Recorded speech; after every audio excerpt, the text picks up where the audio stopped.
بسم اللہ الرحمن الرحیم۔ معزز خواتین حضرات، السلام علیکم ورحمۃ اللہ وبرکاتہ۔ جسم پر اگر زخم ہو جائے تو اس کا علاج کیا جاتا ہے، اس کو کاٹ کر پھینکیں گے تو اس سے بڑا زخم ہو جائے گا۔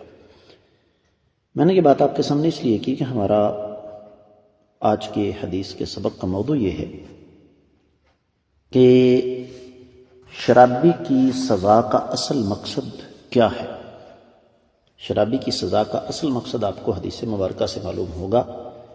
آئیے پہلے حدیث مبارکہ پڑھتے ہیں۔ وعن ابی ہریرہ رضی اللہ عنہ قال ان رسول اللہ صلی اللہ علیہ وسلم اتي برجل قد شرب فقال اضربوه فمن الضارب بيده والضارب بثوبه والضارب بنعله ثم قال بكتوه فأقبلوا عليه يقولون ما اتقيت الله ما خشيت الله وما استحييت من رسول الله صلى الله عليه وسلم فقال بعض القوم أخزاك الله قال لا تقولوا هكذا لا تعينوا عليه الشيطان ولكن قولوا اللهم اغفر له اللهم ارحمه رواہ ابو داود۔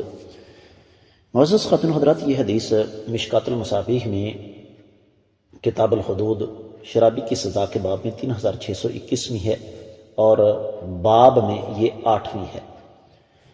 اور آپ نے سماعت فرمایا کہ یہ روایت سنن ابی داؤد میں ہے، تو سنن ابی داؤد میں یہ کتاب الحدود میں شرابی کی حد کے بیان میں 36واں باب ہے، 4477ویں حدیث ہے، اور حدیث سند کے اعتبار سے بالکل صحیح ہے، کیونکہ اس کے ساتھ ملتی جلتی حدیث ہمیں صحیح بخاری میں 6677ویں مل جاتی ہے اور 6781ویں بھی ہے صحیح بخاری میں۔ ترجمہ اس حدیث کا کچھ یوں بنتا ہے کہ سیدنا ابو ہریرہ رضی اللہ تعالیٰ عنہ سے روایت ہے کہ آقا علیہ الصلوۃ والسلام کے پاس ایک شرابی لایا گیا۔ آپ نے فرمایا اسے سزا دو۔ ہم میں سے کچھ لوگ اسے گھونسے مار رہے تھے، کچھ اسے کپڑے سے مار رہے تھے، کچھ لوگ اسے جوتے مار رہے تھے۔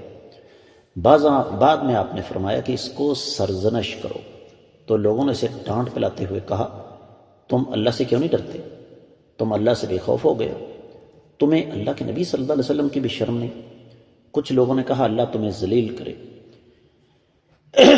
یہ بات سن کر نبی کریم صلی اللہ علیہ وسلم نے فرمایا ایسی بات کہہ کر اس کے خلاف شیطان کی معاونت نہ کرو، البتہ اس سے کہو کہ اللہ تعالیٰ اس کو معاف کر، اے اللہ جی اس پر رحم فرمائیے۔ تو معزز خواتین حضرات، بنیادی بات جو سمجھنے والی ہے وہ یہ کہ انسان غلطی کا پتلا ہے۔ اس غلطی پر اس کو آسان انداز سے نصیحت کرنی چاہیے، نہ کہ ایسی بات کی جائے کہ جس سے ان شیطان کی معاونت ہو۔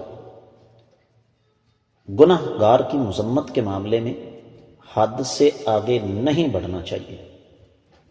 اور اس حدیث سے یہ بھی پتہ چلتا ہے کہ شرابی کی کوئی متعین سزا نبی علیہ الصلوۃ والسلام نے ہمارے سامنے نہیں رکھی، بلکہ اس کا بنیادی معاملہ یہ ہے کہ اس کو ملامت کی جائے تاکہ اسے شرم آئے۔ لیکن ہمارے ہاں چکر الٹا چلتا ہے۔ میں اس کے لیے ایک مثال آپ کو دوں گا۔ میں کسی جماعت کا نام نہیں لیتا کیونکہ یہ ہمارا مزاج نہیں ہے۔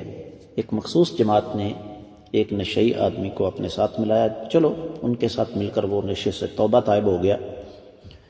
اب وہ جہاں بھی جاتے اسے کھڑا کر دیتے، بھائیو یہ ہمارا بھائی تھا، نشہ کرتا تھا، ٹن رہتا تھا، دیکھیے اللہ تعالیٰ نے اس پر کیسا فضل اور کرم کیا، دین کی برکت سے یہ تائب ہو گیا ہے۔ وہ ایک جگہ بھی گئے، 2 جگہ بھی گئے، 3-4 جگہ بھی گئے، تو وہ ایک دن اکڑ گیا۔ اس نے اچھی خاصی گالیاں ان کو دی۔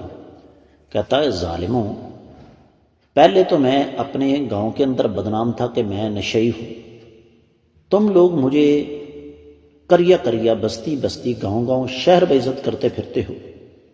تو یہ نبی کریم صلی اللہ علیہ وسلم کا طریقہ نہیں ہے۔ طریقہ یہی ہے کہ جہاں تک ہو سکے اسے ملامت کی جائے، اس کے ضمیر کو ابھارا جائے۔ اب صحابہ کرام کے الفاظ دیکھیں نا کہ تم اللہ سے نہیں ڈرتے، تمہیں نبی علیہ الصلوۃ والسلام کی بھی شرم و حیا نہیں۔ تو یہ ان الفاظ سے انسان کا ضمیر بیدار ہوتا ہے، لیکن یہ کہنا کہ تو ذلیل ہو، تیرا بیڑا غرق ہو جائے، اللہ کرے کہ تجھے کیڑے پڑیں وغیرہ وغیرہ، اس قسم کا رویہ یہ شریعت کے مزاج کے منافی ہے، کیونکہ مقصد اس کو شرم دلانا ہے، مقصد اس کی تذلیل کرنا نہیں۔